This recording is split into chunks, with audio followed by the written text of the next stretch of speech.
Do you really think it was that important in injuring his presidential I think it had a ambition? significant effect. I think it was. Yeah. I think it was an effort. I think that it was. Of course, Nixon ended up winning the nomination then, and I think they would have done some other things to try to make him look bad as time went along. But yes, I think it had.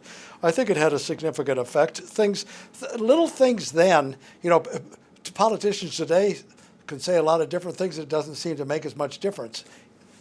That's really true. That's really new in the 2016 era. But in those days, it was a big deal.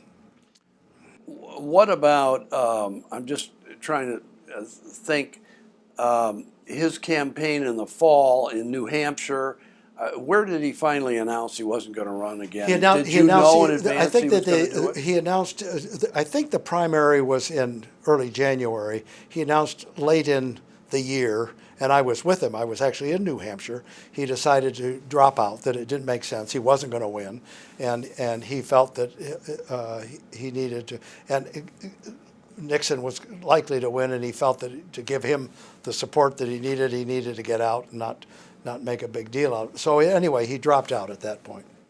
I was with him when he decided to drop out, and then we flew to Washington, D.C. to make the announcement, and he made the announcement there. What was his state of mind at the time? It was really fascinating to me because I was with him the day he dropped out. I was with him when he talked about it with his staff and my mom, and then I was with him the next day in the sunroom in our home in Bluefield Hills when he was reading the papers and doing other things, and he was calm as you could be.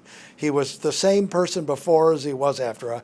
It didn't seem to affect him at all. I mean, he just felt that he made an effort to do what he thought was good for the country. He wasn't really in it for himself. And he wrote letters to my brother about that he felt he could make a difference, but that wasn't going to occur. He'd done what is best, and so on he was going to move. Did you get the feeling that either he felt, or maybe you yourself felt, or your mother felt, that he had not been given good advice by a lot of the people who ran his campaign? There were a lot of people who thought he shouldn't have been wasting his time up in New Hampshire, where Nixon was likely to beat him anyway. Should have gone to Wisconsin. He should have gone to Wisconsin, where American Motors had a plant. Right. No, and he could have done a lot better there, and he was ill-served. Well, there were people that said that. Some of them at the time, and I think probably he probably was a mistake in hindsight to do it that way, to go to try to battle in New Hampshire. But everybody felt that you had to go to New Hampshire first in those days, so that was what they did. So we get to the summer of '68. There's another convention. Nixon is nominated. And there's some talk about your father being picked as a vice presidential candidate. I don't think he Nixon. ever expected that to occur. Yeah. Well, and it was Spiro Agnew. I think that was a surprise to everybody because he picked somebody that was not well known and had not distinguished himself significantly in any way, and it was almost like Nixon wanted to pick somebody that couldn't upstage him. Mm-hmm. Well, okay, so that campaign comes and goes, and Nixon wins narrowly over Hubert Humphrey. Your father is finishing his 6th year as governor. He's accomplished a lot, but evidently he was still stirred by the ambition to maybe do something at the federal level, and Richard Nixon asked him to be his Secretary of Housing and Urban Development in the new administration, beginning in January '69. So your father does something that really is pretty rare in the history of Michigan governors. He resigns in the middle of his 2nd term and turns the office over to Bill Milliken and goes to Washington. What do you remember about that time? Was that a tough decision for him to make? How did your mother feel about it? How did you feel about it? Well, I don't know how tough a decision was for him. I think that he felt that he could have an effect on civil rights in the country, on equal housing opportunities for people. That was a major concern of his and something that he thought the Republicans should be pushing. He also felt that he could bring some efficiency in terms of modularized homes and trying to build homes in a more efficient way for the future.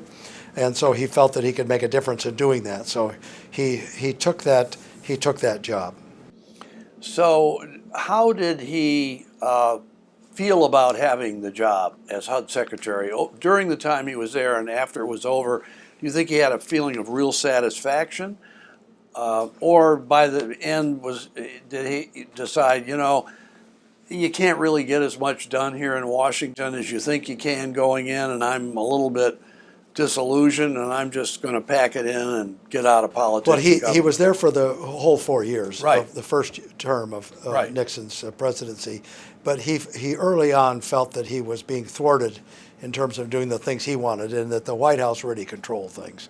And Ehrlichman and Haldeman, who were the top Right. assistants to Nixon, vetoed many of the things that my dad wanted to do, and Moynihan as well. And so it ended up being significantly frustrating for him in being the Secretary of Housing and Urban Development. And he realized that that even though you can be a cabinet secretary and the country view you as an important aspect and policymaker in terms of government, it's really the aides to the president and the president that make the decisions, and you really can't have very much influence. Right. In the middle of your father's service as HUD secretary, while he's in Washington with your mother, she is either recruited or she decides or whatever to run for the U.S. Senate against the incumbent Democratic U.S. Senator Phil Hart.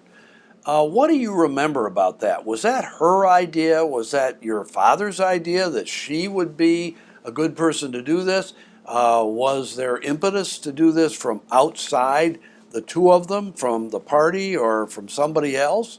I think there was a real effort of the party. First of all, I think that part of it was Governor Milliken. He wanted somebody that was not going to drag down the ticket terribly. And he was running for And election he was running himself. for the first time for Right. direct election. He was the governor, but had been Right. succeeded my dad after my dad resigned. And so Right. now he was running for his first 4-year term. Right. And so there was an effort on his part to try. And so they made the Republican Party decided they would have a group of them get together and try to pick the best choice to be able to run for Senate, and that group selected my mother, and she was interested in doing it and thought it would be make a significant contribution. So it was really the party and Governor Milliken that put her in that position. Okay, and so how did you feel about the campaign and what happened in Well, the it was campaign? fascinating, the campaign, because in those days, it was so different in those days. Now, Ellie Peterson had already run for Senate once, so my mother wasn't the first woman to run as a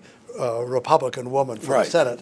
But when they had debates with Senator Hart, and he was a good man, but in those days he would come and bring her a dozen roses and pull out her chair and tell her what a great mother she'd been. Oh, my God. And so it was all that Yeah, kind of thing. yes, And yeah. oh, you've been such a wonderful mother. I'm so glad Yeah, you've been such yeah. a great mother. Today, being a mother would be an asset in terms of running for office. In those days, it was not considered an asset. Yeah. And so it was very difficult for her. And obviously she lost by a lot. And then Milliken sort of divorced himself from her. Once he saw that she wasn't particularly popular and wasn't ahead in the polls, he wouldn't do anything with her. And that made it very difficult for her too. He sort of acted like he didn't really He'd care had about nothing her. to do He with had nothing to do recruiting with her in the first place. It had nothing to do Yeah. with her, with the process that selected her in the first place. What about your brother and yourself? Did you help? My brother came back he was at Brigham Young University at the time, and I was with a law firm in New York, and they gave me a leave of absence. So I came back and worked 3 months on my mother's campaign. I helped write a lot of speeches and do some other things, and Mitt did a lot of organizational stuff. And so we worked on it. It was very interesting. And my brother was very wise about the people that worked on the campaign, had a lot of suggestions about how things. I didn't know at the time how ahead he was in terms of his political thinking and his organizational skills, but he was really interesting during that time. You think that's where he really got the political bug? I He think that worked a little before I that. think that you but- get going around with my parents in campaigning, and he did it from the beginning in 1962 when my dad ran. He was with my mother all the time. When you see all these things, politics in some ways is intoxicating.